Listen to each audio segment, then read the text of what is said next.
Good day and welcome to Letters and Politics. I'm Mitch Jeserich. Today we're going to be in conversation about QAnon.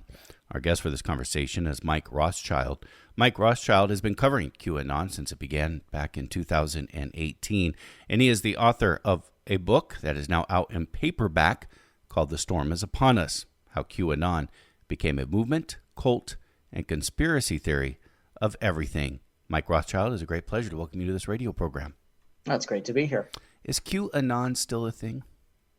Well, yes, QAnon is still very much a thing, but because this is all much more complicated than it needs to be, it's a thing in a very different kind of way. So the QAnon that we really came to understand from it, when it began in October 2017 until Joe Biden's inauguration, really is not the going concern anymore. That was the hashtags and the Q drops and the Twitter threads decoding what things really meant, and people showing up at Trump rallies with their Q t-shirts and signs. And, some days would bring 24 new Q drops, and the disinformation reporters were furiously trying to figure out what they all meant and watching them spread. That's not really happening anymore.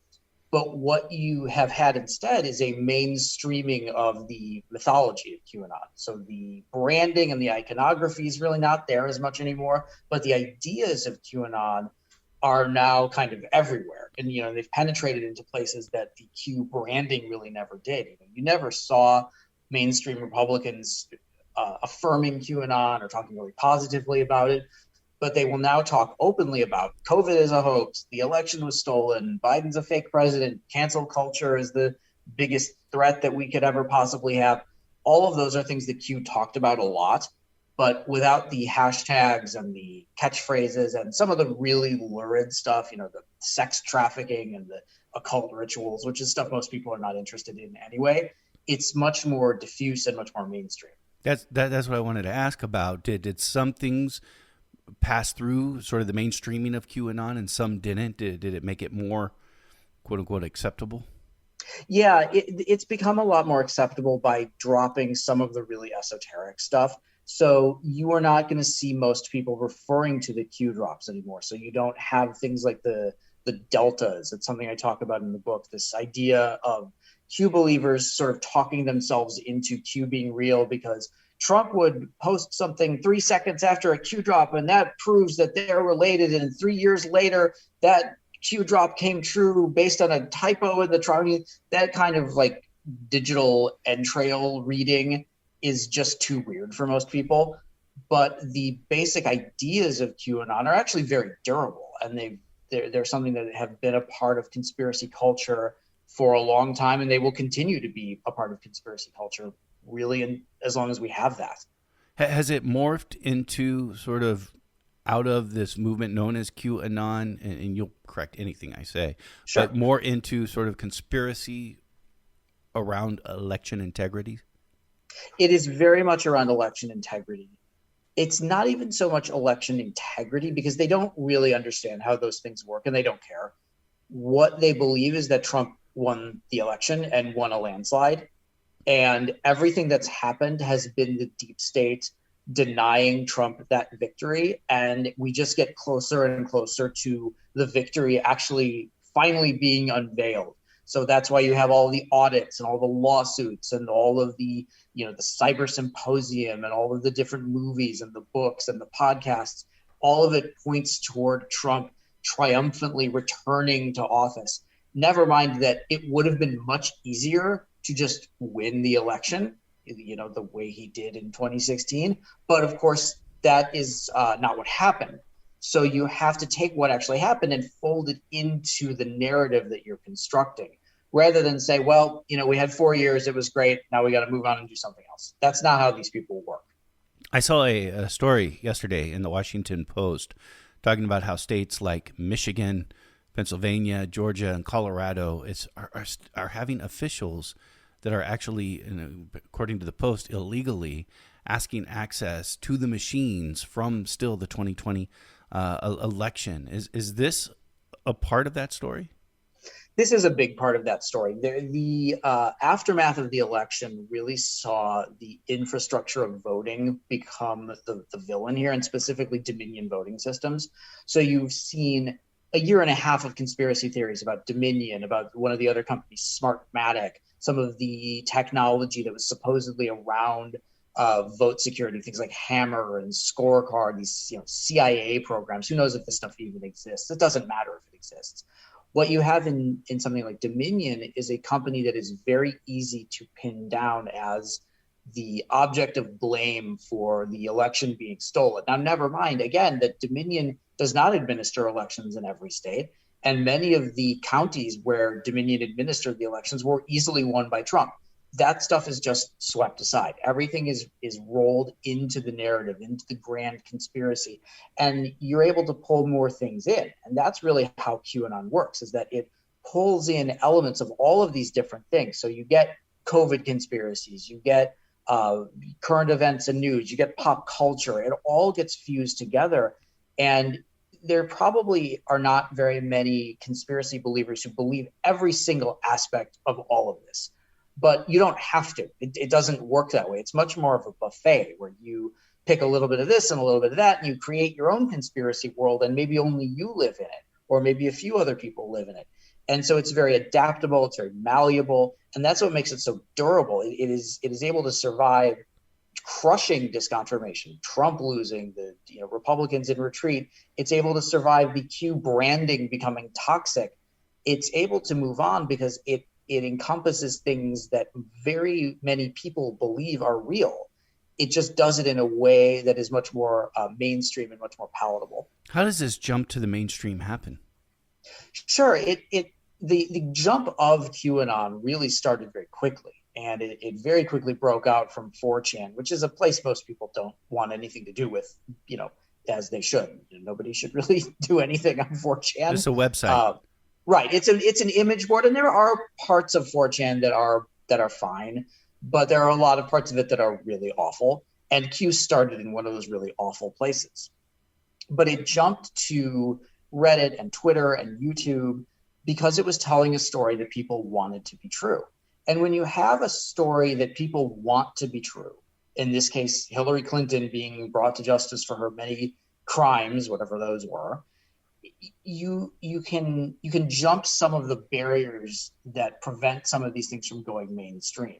So in December, when two of the big Q evangelists went on InfoWars and started talking about how we need people to join our cause, this is the greatest military intelligence operation of all time, they found a group of people who would never go to 4chan, but listen to InfoWars all the time. And they would take that belief to Reddit, to Twitter, to Facebook. And so it's very easy for these things to jump to the mainstream when they're presented in a way that lets you be part of it.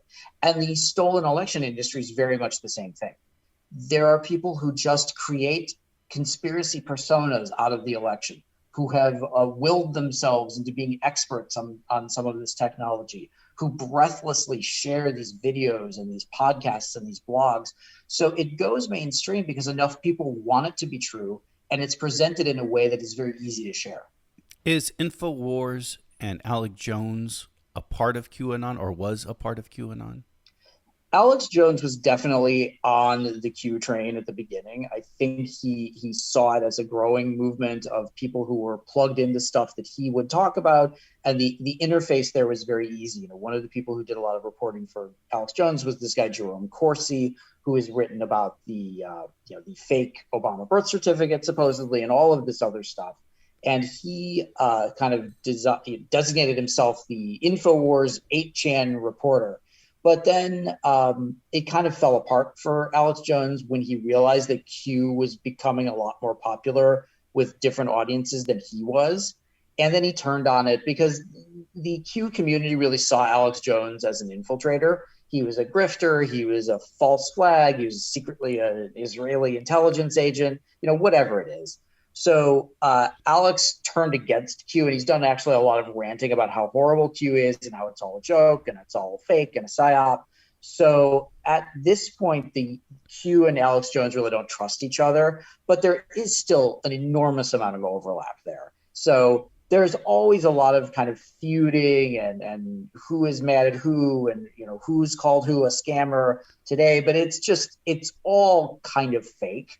And everything, these people all believe the same thing. They're just all desperate to be the one who makes the most money off it. That's interesting, but maybe not surprising. No, it's that not you'd have surprising. rivaling sort of factions within conspiracy movements Sure. of who is truly, bringing, I guess, the message or so. Right. Yeah. I guess even Jacob Chansley, this was the QAnon shaman that we recognize Right. wearing the horns at the Capitol, went Right. on to his program and they had a falling out. Yeah. I don't know all the details of that, but I know there's a lot of Q people who think that Chansley is a Fed, he's a plant, he's here to make us look bad. No real Q believer would ever be violent. I mean, come on. That's clearly ridiculous. But there is a very cult-like mentality with groups like this where the in-group is very insular and we all take care of each other, but the out-group is scary and they hate us and they want to destroy us. And it's very easy for the in-group to push somebody out and have them be part of the bad people. And I think they've done that with Alex Jones. They've done that with Chansley. A lot of the other January 6th Q people, oh, they're not one of us. We would never do that. Q people don't talk like that. It is a constant covering up of your own misdeeds and projecting them onto others.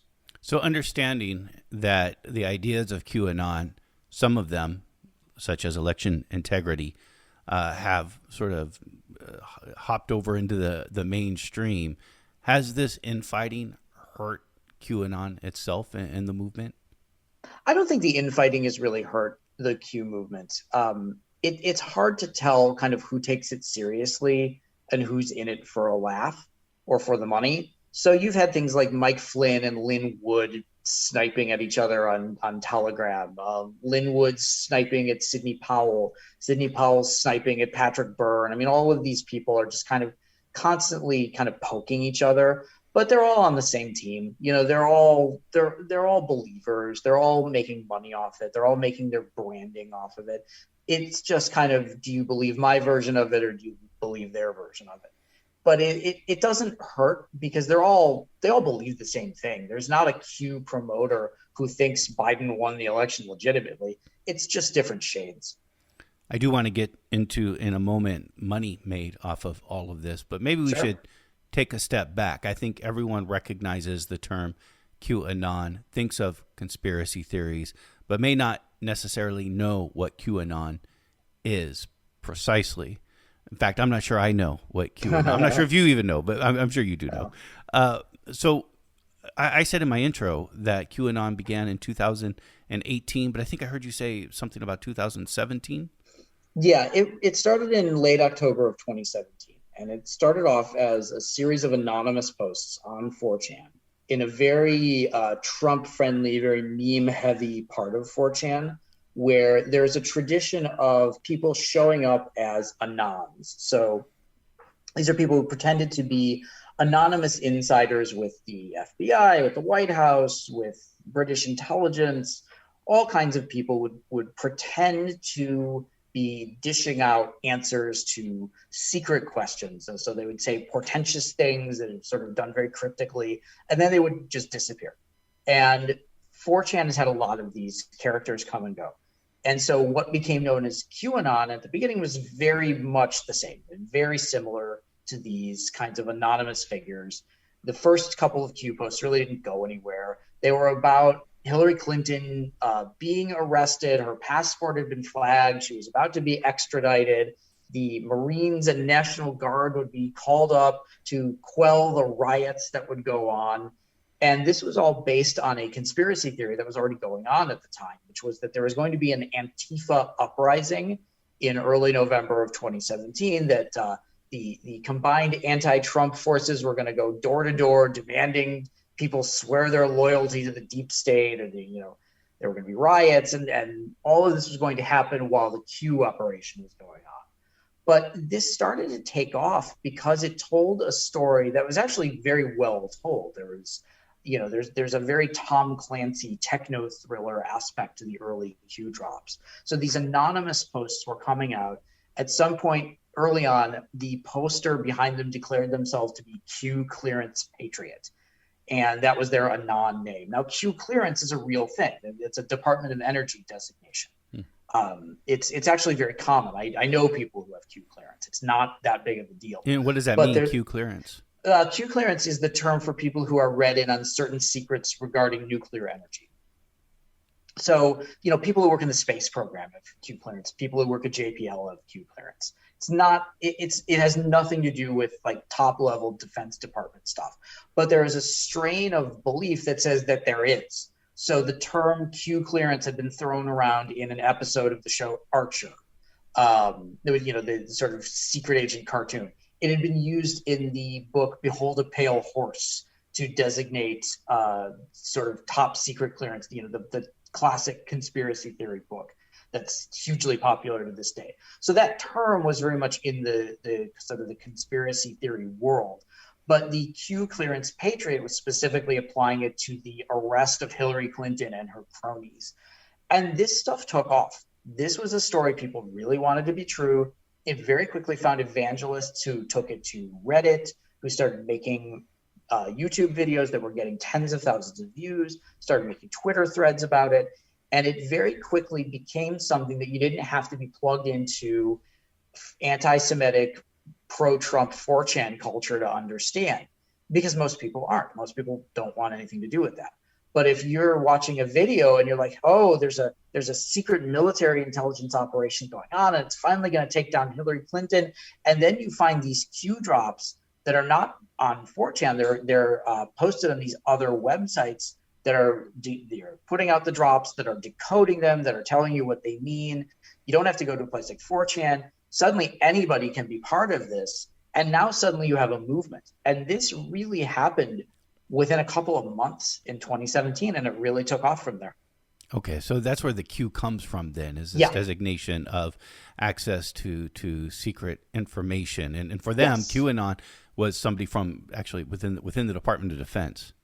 Yes, QAnon was said to be a military intelligence team of between 3 and 10 people who worked close together with President Trump.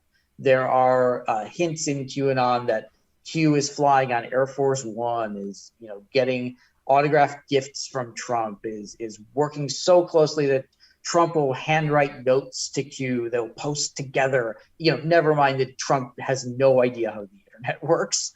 Is famously tech illiterate, doesn't even have an email address. It doesn't matter. All of that is, that's planted in the media to make you underestimate Trump. Trump's a, chess master who's, thousands of moves ahead of his enemies, and everything is unfolding as portrayed, and, the plan is working. It's all done to keep people on the hook for the next element of the story. And of course, the story has no ending. There's no, the story doesn't go anywhere. The clues and the cryptic nonsense, it doesn't mean anything. It doesn't have a solution. The solution is whatever you want it to be. So you end up having kind of infinite different versions of this conspiracy based on the personal beliefs of the person who believes it. Tell me about these early drops, and what were they that were causing them to spread? What caused its popularity? There's a real specificity to some of these early drops. There are very specific things that are supposed to happen. There are ways that you will know things are going on. Hillary Clinton is going to be arrested at this exact time on this exact day. When it happens, Trump will say this exact thing. He was supposed to go on Twitter and tweet, "My fellow Americans, the storm is upon us," with 7 periods after it. Never 6, never 8, only 7. That is the way you will know that it is happening. It is a specificity that allows people to feel like they know what's about to happen. Now, the problem with that is when it doesn't happen, you don't have anywhere to go. There's no wiggle room in Trump will tweet this and you will know that the arrests are coming on this day, because Trump is not going to tweet that and the arrests are not going to come. So what happened after those early dates fizzled out is that Q started to sort of reposition what all of this meant. It's a term that you find sometimes in like comic books and TV called retcon. It stands for retroactive continuity. So all of the things that Q said, they didn't mean what Q said. They actually mean something else, but that something else is going to be revealed as the story goes on. So Hillary Clinton actually meant Saudi Arabia. Now, never mind that you would have no way of knowing that. That makes no sense whatsoever. And it completely contradicts everything that Q said up until then. It doesn't matter, because now you've got people hooked into a story, and they so desperately want it to be true that they will follow any twists and turns that take them wherever the Q poster wants them to go. This is Letters and Politics, and we are in conversation with journalist Mike Rothschild about his book, The Storm is Upon Us, How QAnon Became a Movement, Cult, and Conspiracy Theory of Everything. My understanding is we actually got some more QAnon drops within the last month or within the last 2 weeks, but yeah. But before that, we hadn't had anything really since the election. Right. So Q posted an enormous amount of nonsense in 2020, and all of it really led up to where we are now, with the idea that there was no way Trump could lose the election. Joe Biden was a decrepit husk being hidden away in his basement, and that he maybe wasn't even going to make it to the election. He was going to get changed out at the last minute for Michelle Obama. I mean, all of these conspiracy theories. But they were things that really caught on with the stolen election industry, because what it meant was that Trump didn't introduce the idea that the election was stolen. That was going on in, certainly his communications, but also with Q. So once the election was over and it was clear that Biden was going to be inaugurated, Q really had to change. You can't have a conspiracy theory that revolves around the president of the United States tweeting out a signal for mass arrests when the president is not Trump anymore. Yeah. And presumably Joe Biden would not signal the mass arrest of his own deep state. So Q really had to change form. And for that to happen, you really couldn't have drops anymore. The Q drops couldn't mean what they meant before. So the Q drops stopped. There were a couple done right after the election, but then they stopped completely in December of 2020. And there was nothing until June of 2022, when Q just appeared again. Except there were clues in what happened around that made it absolutely clear that it was the owner of 8chan, which is now called 8kun. 8chan was deplatformed. It came back as 8kun. It's a long story, and it doesn't really matter. But the Q drops came back in a way that made it clear that it was Jim Watkins, who owns 8kun, who was doing this.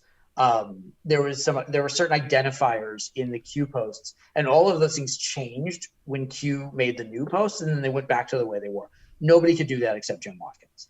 So it was clearly him doing this. And once it was figured out very easily, there was no real point to doing it. And of course, Jim Watkins going, "Oh, I didn't do it. It wasn't me. I don't know who runs Q." It's so unconvincing that there's really no point to even denying it. And there hasn't been another new Q drop since those. I think there were only 4, but there's really no need for them. Nobody needs them. Nobody really wants them. It's kind of like the Bible, where people don't go to church because they're hoping that there's going to be a new book of the Bible. Nobody thinks that the Bible is going to be added to. You just you go off of what's already there, and you endlessly reinterpret it for whatever is going on in your life, whatever is going on in the world. Q is very much the same. There is really no need for there ever to be a new Q drop. So again, Jim Watkins, who Sure. The website went from 4chan, which we were talking about earlier, to 8chan, and then to 8kun, which Yes. it's called now. Because he owns and runs and operates 8kun, there's no other way that Q could be anyone else, because this is where Q posts the drops. Right. So fairly early on, there was a kind of rule handed down by Q that Q would never post drops anywhere else. It's actually rather clever to do that. What that does is it eliminates any ideas of imposters. So there's not going to be a Twitter Q. There's not going to be a Telegram Q. Q only posts on 8kun. So if it's not on 8kun, it's not Q.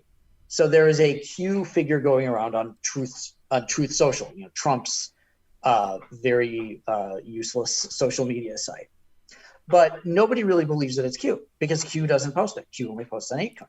So what that does is it keeps the Q poster rooted to that particular board. And the only reason you would do that is if you are involved in it. So it's the circumstantial evidence, or one of the pieces of circumstantial evidence, that to me proves that Jim Watkins is maybe not making the Q posts. You know, it might have been his son Ron, it might have been somebody, you know, who worked for him, but Jim Watkins clearly controlled what went on the board and could have stopped it at any point, could have banned Q, could have exposed it. And of course he's not going to do that because he wants people going to his site. And nobody really goes to 8kun anymore. It really experienced its biggest surge in popularity when there were new Q drops. Without Q drops, there's no reason to go there. It's a very buggy, very almost impossible to use site. It offers nothing. So Jim has a vested interest in people coming back to 8kun, which is why, it made sense for him to be doing these couple of new drops and for him and his son to be running Q in the first place. There's really nobody else who benefits from it except them. If it was determined, again, you're saying there's no one else who could be posting these other than Jim Watkins. It doesn't mean he's necessarily writing them. Right. If we were to definitively say Jim Watkins is Q, would that put him in any kind of legal jeopardy? No, it really wouldn't. Neither Ron or Jim really face any kind of legal repercussions from Q because they are protected speech in the United States. You know, there is no law against posting cryptic nonsense on an image board, and there shouldn't be. There should, you should be able to post whatever cryptic riddle junk you want to, as long as you're not harassing anybody or threatening anybody. And the Q drops were actually quite clever in that they never really directly threatened anybody. There was never a, hey, go kill this person. You can't do that. And then, Ron Watkins as the former administrator of Q and Jim Watkins as the owner of 8kun would be in a lot of trouble. And they don't do that. They're smart enough to push it to the point where it's good for them, but it doesn't put them in any trouble. Ron Watkins was able to take his links to QAnon, given the fact that he was probably writing the drops for most of Q's existence, or at least dictating what their content was. He was able to turn that into kind of a mainstream media career, where suddenly after the election, nobody wanted Q, but everybody wanted his insights on Dominion voting systems and on election fraud. Now, never mind, he doesn't have any, but he tweeted about them a lot, and people knew who he was because of Q. So he is getting interviewed by national media. He's getting retweeted by Donald Trump. He was able to use that as a springboard to his doomed congressional campaign, which fizzled out a couple weeks ago. So Q was very lucrative for Ron and Jim Watkins. And then when it wasn't useful anymore, the notoriety from Q was lucrative for them. This is where the Dominion story comes from. Yeah, the Dominion, sort of blaming Dominion for the election. It didn't really originate with Ron, but he was able to monetize it very quickly. He read the manual for the voting machine system. He tweeted about it constantly. He would tweet out videos of poll workers sort of milling around or holding a thumb drive and going, "Oh, do we know that they're not stealing votes? We have to prove they're not stealing votes. Let's let them know vote stealing is bad." And then, of course, his hundreds of thousands of followers would then immediately start harassing and threatening those people. So Ron was able to use his notoriety from Q as an engine to drive harassment, to drive conspiracy theories, and to really be one of the people who mainstreamed the stolen election movement. So Jim and his son Ron, Jim and Ron Watkins, these are two people who are featured heavily in an HBO documentary. Yes. I think called Searching for Q or Looking for Q, something. It's Q Into the Storm. It's Q Into, okay, so Into the Storm. I'm going to ask you about Into the Storm in a moment as well, because it's very similar to the title of your book. But they claim that a lot of this, in the creation of 4chan and then 8chan and 8kun, a big motivation for this is free speech, the ability to post whatever you want, regardless of how controversial that is. Amongst all the conspiracy theories, is that significant and important, do you think, to know about? Is their idea of free speech? Yeah, the conspiracy theory idea of free speech is a free speech that doesn't really exist. You have the right to post things on Twitter, on 8chan, whatever, but you do not have a right to violate the terms of service of whatever site you're using, and you don't have a right to use that speech to harass, to threaten, to organize people to carry out threats or harassment. You have a right to spread conspiracy theories. You also have a right to be kicked off a platform for spreading conspiracy theories. So this idea of this idealized free speech that people like Ron Watkins have is, I get to say anything I want, anywhere I want to. And that is not a free speech that exists. And I do not want, or, and I don't believe that Twitter or Facebook or whatever is the arbiter of what's true and what's not, but they are the arbiter of what they allow on their site. And if they do not want to allow conspiracy theories and disinformation, then they have every right to kick them off. And that is a kind of free speech that I think is much more beneficial for society. Because when you have a site that allows that kind of unfettered, I say anything I want to, and you can say anything you want to, that almost immediately devolves, certainly into conspiracy theories, but into racism, into anti-Semitism, into violence. And that is not something that most mainstream websites really want on their platform. So that kind of, I can say anything I want free speech is not really desirable for most people. Is one of the reasons that 8chan went down, hence now we have 8kun, was because that's where manifestos of mass shooter manifestos were being posted? Yes, there was a string of mass shooter manifestos being posted on another part of 8chan. It wasn't the Q research board, which is where Q was making posts and where the vast majority of Q decoding was going on, but it was on another part of 8chan. And after, I think it was the third one, the company that provided security for 8chan, so provided that denial of service attack safety, antiviral safety, stuff like that, they just said, we don't want to be in business with these people anymore. And they pulled their web hosting security out, and then 8chan immediately was taken down by hackers. And then nobody really wanted them to come over there. The 8chan had to find hosting on some Russian website for a while. They tried it as a peer-to-peer network, which was a total disaster. It was about 4 months where 8chan didn't exist. And then they finally were able to find hosting with this guy in Vancouver, who I talk about in the book a little bit, Nick Lim, who is another one of those, if it's legal, I don't care, kind of free speech absolutists.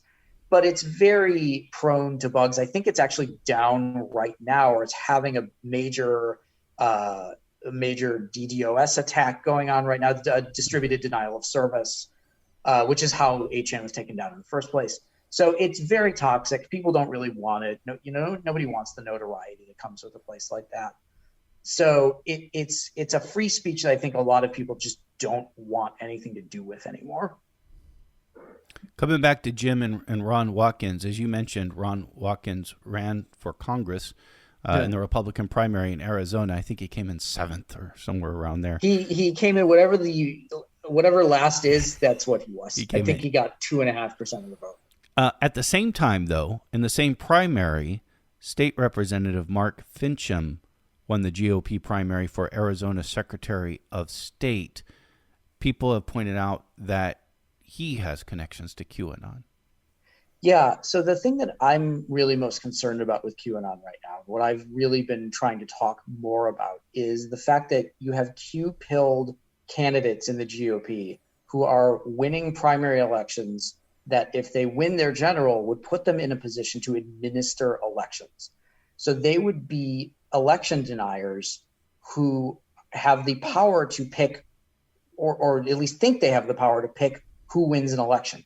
I was very fortunate in that a couple months ago I had the opportunity to testify to Congress about election misinformation and sort of the threat that it presents. And to me, the threat is that a group of these conspiracy theorists, people like Mark Fincham, people like some of these candidates in Michigan, Wisconsin, Nevada, would win their races and then deputize themselves to decide who wins the 2024 election. These are people who have already said they will not certify a Democratic winner, who believe Donald Trump won the election and that if they had the power, they would decertify Joe Biden's victory. Now, I don't know that such a thing is possible or really has any legal weight. But the more people you get into the levers of the machinery at the state level, the more they have the opportunity to break things and remake things in their own image, to where they could just say, well, okay, the Democrat won, but not to me. There's too many questions. There was fraud. They don't have to prove what it is. They just say, well, we're going to send different electors. And it didn't work in 2020 because there weren't enough people who really wanted to be involved in this. But if you have enough people in 2024 who say, no, the Democrat can't win, it had to be fraud. Only a Republican can win a fair election.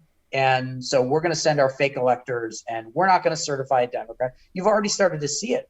You've seen in a couple of counties, in Otero County in New Mexico, and I think in a couple of counties in Pennsylvania, where Republican primaries are not being certified because more hardcore election denying members of these state election commissions and whatever think that there were conspiracies and fraud and Dominion switched votes and all these things. Doesn't have to be true. They can just gum up the works enough to completely derail the democratic process. I have read that there's about that in these primaries that are happening across the country, that there's about 80 candidates or so with links to QAnon. About 16 people have actually, with those links, have actually won their primary election. Is this a product of the mainstreaming of QAnon? It's definitely a product of the mainstreaming. You have a lot of people who are running for office who really have no political background, have no real qualifications, but they've seen that you can be a conspiracy theorist. And if you're running in the right district, if you are running in a district that's going to go Republican no matter what, where your general election really doesn't matter, if you can stand out as the most Trump devoted, most conspiratorial, most anti-Dominion, Joe Biden, cancel culture, whatever candidate, you will stand out enough to possibly win a primary. And a lot of these are low turnout races. This is an off year. People don't vote as much in off years. So if you run a loud, viral candidacy in a state level race where you maybe only need a couple thousand votes to win your primary, and if you win your primary, you're almost certainly going to win your general, it's easier for people to sneak in based around belief in conspiracy theories like QAnon. Because if you throw out a hashtag Q or hashtag where we go, when we go all, you're going to get notoriety from it. The media is going to cover you, and you're going to appeal to a certain type of person who's like, oh, that's my person. They believe the same things I believe. And for most people, it probably won't mean anything. You may not even see it. So there's very little risk in endorsing movements like QAnon, like the stolen election movement. And there's actually quite a bit of risk in saying, no, Trump lost, Biden's the president, I don't like it, but that's the way it is. You can't be a Republican in a lot of districts if that's your stance.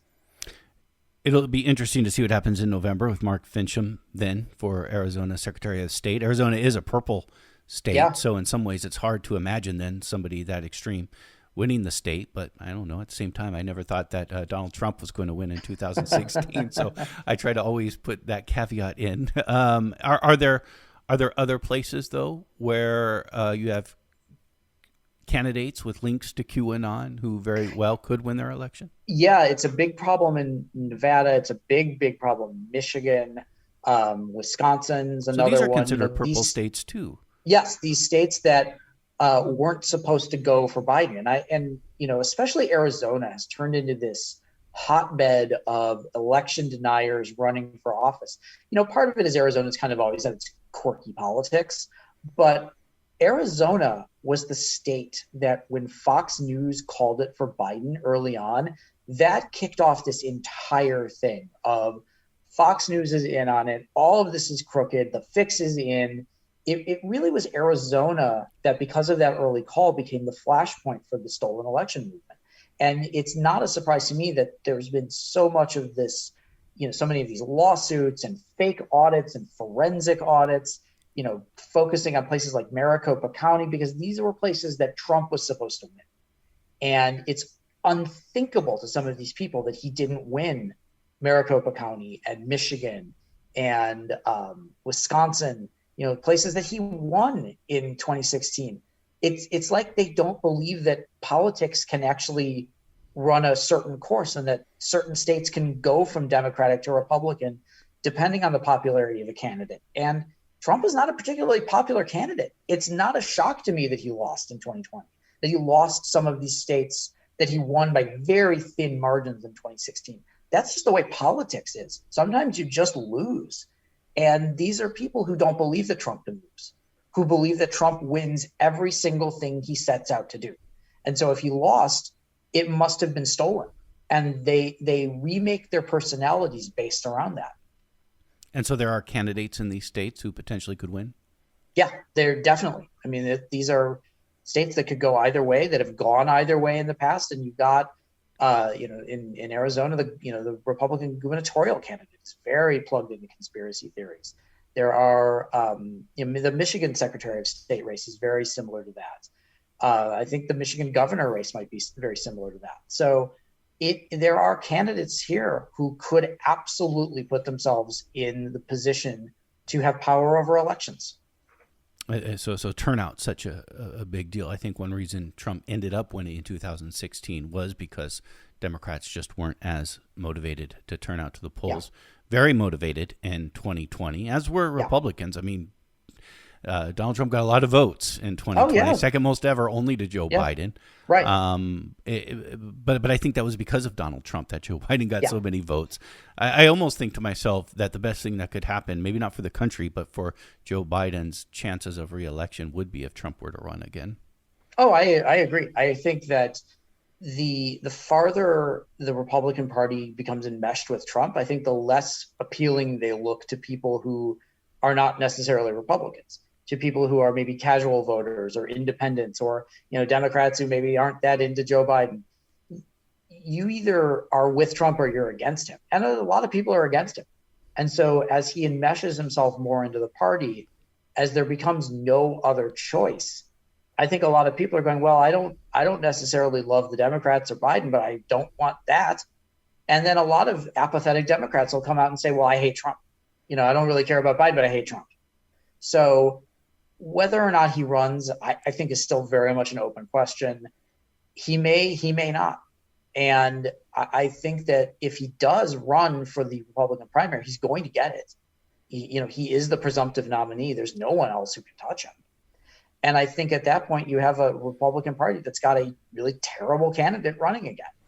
And I think it will go very badly for Republicans. How about other potential candidates? Someone like Ron Desantis, who's being talked about heavily as about a potential run. Does he have connections to these theories that have originated from QAnon? Well, DeSantis is a much more traditional Republican, but he's also very plugged into these conspiracy theories. And I think he knows that if Trump doesn't run, I think he's probably the favorite. So he's dialed down really deep into trans panic, into anti-vaccine stuff. I mean, Florida, I think at one point was like mandating that people were not allowed to be vaccinated and hold certain jobs. I mean, just crazy stuff. But that kind of anti-vax, anti-cancel culture, anti-LGBTQ is very big in the Trump Republican Party. And you can't have any success nationally unless you're really plugged into that. Now, never mind that it was Trump who really pushed for the development of the vaccine and did the Operation Warp Speed thing. I mean, if there's any one thing that Trump can take credit for, it is the very, very speedy development of the vaccine. And he's completely turned on it. He got booed when he said that he got boosted. He said, well, I don't think we should all be taking them. We need to ask more questions. And so DeSantis is outright anti-vaccine, completely anti-vaccine. And it is really jarring to me that you have one of the major political parties in the United States has become completely anti-science to the point where they're refusing vaccination. They've gone against the childhood vaccination schedule. That is not appealing to a lot of people. And there are a lot of people who go, well, I like Republican economics and, maybe I've got some problems with gender identity issues, whatever it is, but I want my kids to get the polio vaccine. And so that is not a type of Republican that is appealing to as many people as it was, I think, in 2016. Is there money behind pushing QAnon type theories? There's a huge amount of money to be made by pushing conspiracy theories like QAnon. You have an industry of QAnon books, videos, podcasts, merchandise, QAnon t-shirts, QAnon mugs. And if you extend that out to some of the conspiracy theories that Q has really embraced, there are numerous films about the stolen election that have become hugely popular. Some of this stuff like The Deep Rig and 2000 Mules has made millions of dollars for the people who created these things. The anti-vaccine industry is enormous. I mean, certainly the books and the videos about how terrible it is. If you look back at Plandemic from a couple of years ago, that was hugely viral. Alternative medicine is a gigantic industry, and some of it is totally fine. But some of these people who are pushing quack alternative cures for COVID, things like hydroxychloroquine and ivermectin, these people have made a huge amount of money off this. They make a ton of money off of the speaking fees that they've been able to get because they've become celebrities in this world. The grift in this world is gigantic, and it keeps you going with believing and pushing some of these things because you're making so much money off it, and it's so intertwined in your own brand. The name of your book is The Storm is Upon Us. This is an actual saying from QAnon? Yes, the storm is upon us is the thing that Trump was supposed to tweet when the mass arrests were about to begin. He would tweet, my fellow Americans, the storm is upon us. So for me, that was a much more of a reflection of how conspiracy culture has really taken over mainstream discourse. Now, we're not necessarily more conspiratorial in terms of just the number of people who believe these things, but the reach and the access that conspiracy theories have is something they've never had before. Back in really even the height of the anti-Clinton pro-militia days in the mid-90s, this stuff was still not particularly mainstream. You had to do a little bit of work to find it. You had to know where the weird bookstore was, or when the gun show was coming into town so you could stock up on your new anti-Clinton tapes. You had to know which shortwave station was going to be broadcasting when the UN takeover was coming. Now it's everywhere. And it's a part of our popular culture. It's a part of our mainstream news, mainstream entertainment, mainstream politics. These concepts that really were not acceptable in the mainstream are now very acceptable in certain parts of the mainstream. Again, your book first came out last week. It's now out in paperback. You've been covering QAnon for a number of years now.